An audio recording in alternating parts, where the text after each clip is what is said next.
నమస్తే, నేను మీ Gopi. Welcome back to our channel. ఈరోజు ముందు వచ్చరికి సీనియర్ జర్నలిస్ట్ జగదేవ్ గారు ఉన్నారు. సార్ నమస్తే. సార్ నమస్తే సార్. ప్రముఖ సినీ జర్నలిస్ట్ అంటే ప్రభు గారికి కొంచెం తీవ్ర అనారోగ్యం పాలయ్యారు. సో ఆయన కొంచెం హాస్పిటల్లో కూడా జాయిన్ అయ్యారంట. అతను కొంచెం ఫైనాన్షియల్గా లోగా ఉంటే చిరంజీవి గారు హెల్ప్ చేశారంట. సో అసలు ఏం జరిగింది అక్కడ? చిరంజీవి గారు హెల్ప్ చేయడం అనేది చాలా సందర్భాల్లో జరిగింది. అయితే ప్రతిదీ కూడా ఒక కన్సర్న్ ఉంటుంది. ప్రభు గారికి చేశారని మన వార్తల్లో చూస్తున్నాం. అయితే ఏంటంటే చాలా సందర్భాల్లో జరిగేది ఏంటంటే ప్రభు గారు అనే వ్యక్తి ఇతన్ని ఒక 2-3 సందర్భాల్లో ఆయన ప్రత్యేకమైన కార్యక్రమాలు చేసుకున్నప్పుడు కూడా చిరంజీవి గారిని చీఫ్ గెస్ట్గా పిలిస్తే వెళ్ళారు. ఆ వేదిక మీద చిరంజీవి గారిని పోడుతుంటే చిరంజీవి గారు ప్రభు గారి గురించి మైక్ లాక్కున్న సందర్భాలు కూడా నేను చూశాను. వద్దా, ఏదో నేను భజన చేయించుకున్నట్టు ఉంటుంది, అలా బాగుండదు వద్దంటే, లేదు సార్ మీరు చేసినవి తెలియజెప్పాలి, నా కాన్సెప్ట్ అది. మిగతా వాళ్ళతో నాకు సంబంధం లేదు. నాకు మెగాస్టార్ అంటే నా దృష్టిలో ఎప్పుడు మెగాస్టారే. కాబట్టి నేను చెప్పాలనుకున్నా కూడా చిరంజీవి గారు చాలా సందర్భంలో ఖండించడం, ఎందుకే వద్దా అని అనడం, ఈయన కూడా వినుకుంటుపోతారు. ఇంకో సమస్య ఏంటంటే దీన్ని ఆసరాగా తీసుకొని కొంతమంది మిస్యూజ్ చేసుకుంటారన్న భయం కూడా ఉంది. దానివల్ల కూడా ప్రభు గారు ప్రతి సందర్భంలో చెప్పేవారు. బట్ చిరంజీవి గారు కూడా ఎక్కడే సమస్య వచ్చినా కూడా ఆపన్న హస్తం అందించడము, చెప్పకుండా చేయడము అనేది చాలా సందర్భాల్లో జరుగుతూ ఉంటుంది. కాకపోతే అది ఆ నోట ఈ నోట రీచ్ అయ్యి మెల్లగా మీడియాకి పాకడం, అది మీడియాలో ఇట్లా సోషల్ మీడియా ద్వారా బయటికి రావడం గట్రా జరిగింది.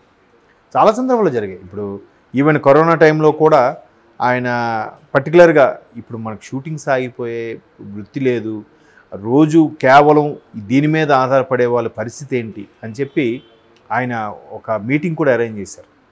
సురేష్ బాబు గారు లాంటి వాళ్ళతో కొంతమంది మాట్లాడి చేస్తే, ప్రొడ్యూసర్ కౌన్సిల్ కానీ అలాగే సీనియర్ యాక్టర్లు కొంతమంది కొన్ని విరాళాలు ఇస్తే అందరికీ ఇంచుమించు 40-45 రోజులు 50 రోజులు కంప్లీట్ లాక్డౌన్ ఉంది కదా 2020లో. మార్చి 22 నుంచి 23 నుంచి లాక్డౌన్ అయితే మరలా మే 8కు ఎప్పటికో ఫ్రీ అయింది కొంచెం. అంటే ఎలా అంటే పొద్దున 2 గంటలు 4 గంటలు 9 నుంచి 12 వరకు రోడ్డు మీద రావచ్చు, లేదా ఉదయంతో 8 నుంచి 6 వరకు రోడ్డు మీద రావచ్చు. అట్లా ఏదో కొన్ని మార్పులు చేశారు, కొంచెం సవరణ చేశారు. అంతవరకు కూడా టైట్గా ఉన్నప్పుడు అందరికీ జూనియర్ ఆర్టిస్టులకి, కార్మికులకి, 24 క్రాఫ్ట్స్లో అందరికి కూడా ఎవరెవరికైతే కార్డ్స్ ఉన్నాయో వాళ్ళందరికీ కూడా సభ్యత్వం ఉన్న వాళ్ళు, మ్యాక్సిమం సభ్యత్వం ఉన్న వాళ్ళందరికీ కూడా ఒక 1 మంత్ రేషన్కి సంబంధించినవన్నీ కూడా డిస్ట్రిబ్యూట్ చేయడం జరిగింది. దాంట్లో కూడా చిరంజీవి గారు కీలక పాత్ర వహించారు. ఈవెన్ బ్లడ్ బ్యాంక్ అవి మనం ఎప్పటి నుంచి, నా చిన్నప్పటి నుంచి వింటున్నాను చిరంజీవి బ్లడ్ బ్యాంకు. మీరు నమ్మరు, వైజాగ్ లాంటి సిటీస్లో అయితే ఆగస్టు 22 వచ్చిందంటే ఒక పండగే.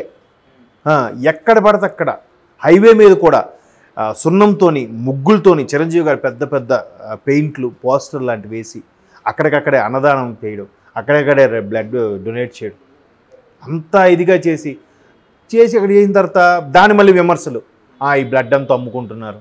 ఇప్పుడు ఆ బ్లడ్ని చెక్ చేయాలి, టెస్ట్ చేయాలి, అది సక్రంగా ఉందా లేదా, ఇంకోటికి ఉపయోగపడుతుందో లేదో అని చూడాలి. ఇవన్నీ టెస్టులు ప్రాసెస్ అయిన తర్వాత దాన్ని భద్రపరచాలా పాడైపోకుండా. మరి దానికి అయ్యే ఖర్చు ఎంత? దానికోసం మినిమం ఛార్జెస్ పెట్టినా కూడా అమ్ముకుంటున్నారు అన్నట్టుగా అన్నారు.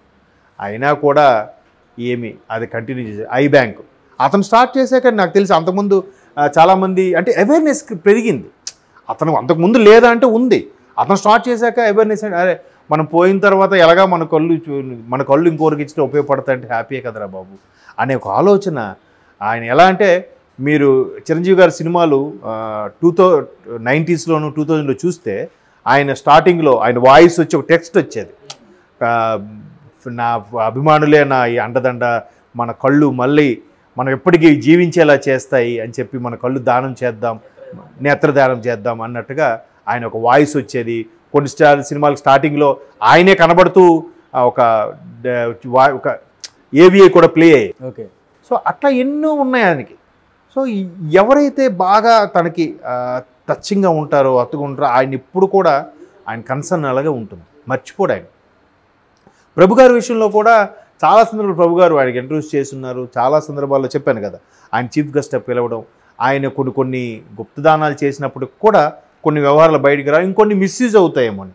ఇప్పుడు ప్రతి ఒక్కరు కూడా నాకు చేశారు, నాకు చేయండి, ఇంకో వస్తాడు, ఆయనే జర్నలిస్టా, నేను జర్నలిస్ట్ కాదా, నాకు లేదా. ఇప్పుడు అవకాశం ఉన్నోళ్ళు చేయించుకోవాలి. ఆయనకి అంత కన్సర్న్గా తెలిసిందంటే ప్రభుగారు పరిస్థితి ఆయన తెలుసుకొని చేసుంటారు. ఊరికే చేయరుగా. పైగా ర్యాపో అనేది ఉంటుంది కదా, ఈ జర్నలిస్ట్కి ఒక మెగాస్టార్కి ఉన్న ర్యాపోని అందరూ ఎందుకు గుర్తుపెట్టుకుంటారండి? మీడియా అనేది ఎంత ప్రాధాన్యత అందరికీ తెలుసు. అంత మాత్రాన గుర్తింపు ఎంతోమంది ఉన్నారు కదా, ఎంతోమందికి ప్రభుగారు ఇంటర్వ్యూ చేసే ఉంటారుగా, ఎంతోమందితో సఖ్యతగా ఉండే ఉంటారుగా. మరి వాళ్ళందరూ ఎందుకు చేయలేదు? చిరంజీవి గారే ఎందుకు చేశారు? అంతే, ఆయనకి భగవంతుడు అలా అవకాశం కల్పించాడు, చేశారు. దాన్ని మనం పాజిటివ్గానే చూడాలి. మళ్ళీ ఇక దీనికి కూడా మళ్ళీ విమర్శించే ఉన్నారు కొంతమంది మేధావులు. అవన్నీ పట్టించుకోక్కర్లేదు. కాకపోతే చిరంజీవి గారు అనేది చాలా సందర్భాల్లో చాలా విషయాల్లో ఇలా చేస్తూనే ఉన్నారు, చేస్తూనే ఉంటారు కూడా. కొంతమందికి ఎందుకు కొన్నిసార్లు పూర్తిగా గుప్తదానంగా ఉంచుతారని అంటే, అవి ఆ నోట ఈ నోట రీచ్ అయ్యి దాన్ని మిస్యూజ్ ప్రక్రియగా వెళ్ళిపోయి ఇంకో రకంగా మాట్లాడే వాళ్ళు ఉంటారు. కాబట్టే దాన్ని ఎక్కడ కూడా ఆయన మ్యాక్సిమం బయటికి తెలియకుండా ఎందుకులే దీనికి ఎందుకులే అని చెప్పి. ఇప్పుడు మొన్న కూడా అంతకుముందు కూడా నాగబాబు గారు ఆరెంజ్ సినిమాకి ఎంత సఫర్ అయితే చిరంజీవి గారికి తెలియదు ఆ ఇన్ఫర్మేషన్. ఇప్పుడు ముగ్గురు కుటుంబాలు ఎవరు ప్రొఫెషనల్ బిజీగా ఉన్నారు. ఆ టైంలో నాగబాబు గారికి అంత ఇదైందనే విషయం అంతకుముందు ఒక్కరోజు ముందు పవన్ కళ్యాణ్ గారికి తెలిసారు. పవన్ కళ్యాణ్ గారు మ్యాక్సిమం క్లియర్ చేశారంట.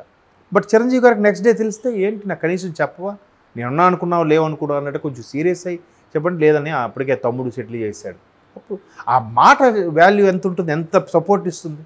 నిలబడ్డాడు మళ్ళీ ఆయన, నేను చెప్తే నేను చూస్తాను కదా అన్నట్టు. అంతే మెగాస్టార్ ఆయన తలుచుకుంటే ఏముందని. ఇప్పుడు మొన్న పవన్ కళ్యాణ్ గారికి కూడా ఆయన ఆస్తులు అమ్ముకొని పార్టీని నడిపించాల్సిన పరిస్థితి వచ్చినప్పుడు కూడా పిలిచి ఏదో విరాళంగా ప్రకటించి, విరాళంతో ప్రకటించడం కూడా ఎంత బెనిఫిట్ అంటే, ఓహో అన్నయ్య ఆయన ఇచ్చారంటే మనం కూడా ఇవ్వచ్చు. 5 కోట్లు ఇచ్చారు. అరే ఆయన 5 కోట్లు ఇస్తే మనం కోటేనే ఇవ్వకపోతే ఏం బాగుంటుందని చెప్పి అనుకుంటారు. ఆయన ఇవ్వడమే 5 లక్షలు ఇచ్చాడు అనుకోండి, అందరూ 50,000 10,000 ఇస్తారు. అది కూడా ఎక్కడ ఎంత ఉన్నతంగా ఎంత ప్లానింగ్ ఆలోచించాడు చూడండి. అక్కడ ఎలాగో తమ్ముడు మళ్ళీ ఆత్మాభిమానంతో ఇస్తే తీసుకోడు, సరే పార్టీకి విరాళంగా ఇస్తే తీసుకుంటాడని పిలిచి ఆశీర్వదించినట్టు ఇచ్చి ఇలా చేశాడు. ఎట్లా అంటున్నాం, ఇది కూడా పవన్ కళ్యాణ్ గారు చిరంజీవి గారు కలయికంటేనే ఏదో పెద్ద ఇదిలాగా మీడియా వార్తలకు కోడే కూసి కథనాలు చెప్తుంది. వాళ్ళేం పబ్లిసిటీ చేసుకోవాలి. సో అట్లాగా మీడియా మిత్రులు కూడా వాళ్ళకి ఉండే ఇమేజ్కి కానీ పబ్లిసిటీకి కానీ చాలా ముఖ్యం. మీడియా మిత్రులు లేకపోతే వాళ్ళు ఎవరుంది ప్రపంచానికి తెలియదుగా వాళ్ళు చేసే కార్యక్రమాలు. సో అటువంటి మీడియా మిత్రులు కష్టం వచ్చినప్పుడు నేను ఉంటాను అని భరోసా ఇచ్చేలాగా, అతనితో అత్యంత సన్నిహితంగా మెలిగే వాళ్ళకి ఎప్పుడు ఆయన గుర్తుపెట్టుకుండేలాగా మరొకసారి నిరూపించుకున్నారు. సో ప్రభుగారు ప్రస్తుతానికి సేఫ్, ఆయన హ్యాపీగా డిశ్చార్జ్ అయ్యారు కాబట్టి ఆయనకి మంచి ఆరోగ్యం ఆయురారోగ్యాలను కోరుకుందాం. అటువంటి ఆరోగ్యాలు ప్రసాదించిన మెగాస్టార్ గారికి ఇంకా మంచి ఆయురారోగ్యాలు ఇవ్వాలని కోరుకుందాం. ఎప్పుడైనా తీస్తే ఇగో చంద్రముఖి లాంటి సినిమాల్లో ఫ్లాష్ బ్యాక్గా ఏదో చిన్న సీన్లు ఒక పాటకు సంబంధించిన తీయడమే తప్ప పూర్తి నిడి ఉన్న పౌరాణికలు రావట్లేదు. కాబట్టి ఆ స్టూడియోలో ఎక్కువగా ఉపయోగకరంగా ఏమి ఉండట్లేదు. దాన్ని మాడిఫై చేద్దామా లేదా దాన్ని అందరికీ దూరంగా అయిపోతుంది కాబట్టి ఇటువైపు ఫిల్మ్ నగర్ దగ్గరలో కానీ మణికొండ దగ్గరలో కానీ ఇక్కడ ఓఆర్ఆర్ దగ్గరలో కానీ ఏదైనా ఒక స్టూడియో లాగా నిర్మిద్దామన్న ఆలోచన కూడా ఉందట. దానికి సంబంధించి కూడా కొంత స్థలమును ప్రభుత్వం కేటాయిస్తే ఆ పరంగా కూడా అభివృద్ధి చేద్దామని ఒక ఆలోచనతో కూడా ఉన్నట్టు ఎన్టీఆర్ గారి పేరుతో నందమూరి గారి ఫ్యామిలీ తరపున ఎన్టీఆర్ గారి పేరుతో ఏదో ఒకటి పెట్టే ఆలోచన కూడా ఉన్నట్టు చాలామంది సినీ విశ్లేషకులు కానీ సినీ ప్రముఖులు కూడా చెప్తున్నారు. ఫిల్మ్ నగర్ వర్గాల్లో కూడా ఇటువంటి టాక్ వినిపిస్తుంది. ఎందుకంటే కళ్యాణ్ రామ్ గారు బ్యానర్ పెట్టేంత వరకు ఎన్టీఆర్ గారి పేరుతో ఒక బ్యానర్ లేదు. అంతవరకు ఎన్టీఆర్ గారిది ఏదున్నా రామకృష్ణ హార్టికల్చర్ స్టూడియోస్ అని ఏదో ఉంటుంది తప్ప నందమూరి తారక రామారావు గారి పేరుతో ఏది లేదు. కాబట్టి ఫస్ట్ కళ్యాణ్ రామ్ గారే ఎన్టీఆర్ ఆర్ట్స్ అని పెట్టారు. ఆ తర్వాత చాలామంది యనమండుగురు సంతానంలో ఎవరో ఒకరు కూడా పెట్టచ్చు వేరే రకరకాలుగా, నందమూరి బ్యానర్ అని కానీ నందమూరి ప్రొడక్షన్స్ కానీ పెట్టలేదు. సో ఇట్లా నందమూరి పేరుతో కానీ స్వర్గీయ మహానటుడు ఎన్టీఆర్ గారి పేరుతో కానీ ఒక చిన్న స్టూడియో లాంటిది కూడా పెడితే బాగుంటుందనే ఒక ఆలోచన ఉంది. ఆ ప్రపోజల్తో కూడా ముఖ్యమంత్రి గారికి కలిశారు. అందుకని కూడా మన ఫిల్మ్ నగర్ వర్గాల్లో మాట్లాడుకున్న సమాచారం ఏదైతే బాలయ్య బాబు గారు కూడా ఎప్పుడు కూడా స్వప్రయోజనాల కోసమో తన కోసమో కుటుంబం కోసమో ఒక రాజకీయ నాయకుని కలిసిన సందర్భాలు లేవు. సో ఆయన ఇప్పుడు కూడా అయితే క్యాన్సర్ హాస్పిటల్కి సంబంధించి కానీ లేదా హిందూపురం నియోజకవర్గ ప్రజలకు సంబంధించి కానీ రాష్ట్ర ప్రజలకు సంబంధించి కానీ లేదా ఇట్లా సినిమా కార్మికులకు సంబంధించి కానీ మాట్లాడతారే తప్ప వేరే ప్రయోజనాల కోసం ఎప్పుడు ఆయన కలిసింది లేదు, కలవడు కూడా. ఆ విషయంలో ఆయన చాలా ఎథిక్స్ ఫాలో అవుతాడు. అది అందరూ నేను చెప్పేది కాదు, బాలయ్య బాబు గారు అంటే అందరూ చెప్పేది. సో ఖచ్చితంగా రేవంత్ రెడ్డి గారికి ఒకటి, డిసెంబర్లో ప్రమాణ స్వీకారం చేశాక అక్కడ చంద్రబాబు గారు అరెస్టు, కీలక దశలు ఇవన్నీ ఉండడం, తర్వాత రాజకీయంగా ఈ క్యాన్వాసింగ్, ఎన్నికల్లో బిజీ అయిపోవడము, ఇక్కడ కూడా ప్రభుత్వం ఫామ్ అవడం, రేవంత్ రెడ్డి గారు బిజీగా ఉండడం, కలవలేకపోయారు. సో ఎన్నికలు అయిపోయి పోలింగ్ కూడా అయ్యింది కాబట్టి ఫ్రీ అయ్యారు. మేబీ ఇవాళకి అపాయింట్మెంట్ ఫ్రీగా దొరుకుండొచ్చు, మీరు ఎక్కువ టైం కేటాయించుండొచ్చు, పలానా రోజు అయితే బాగుంటుంది, నేను ఫ్రీగా ఉంటాను అని ఉండొచ్చు. అందుకు టైం కుదిరింది. బాలయ్య బాబు గారు వచ్చి మన ఉంటారు, వెళ్ళారు, కలిశారు, అందరికి ఉపయోగకరంగా ఉంటుంది. సినీ కార్మికులకు సంబంధించి స్టూడియోస్ కూడా అయితే మరికొంతమందికి వృత్తి దొరుకుతుంది కదా. Okay sir, thank you sir.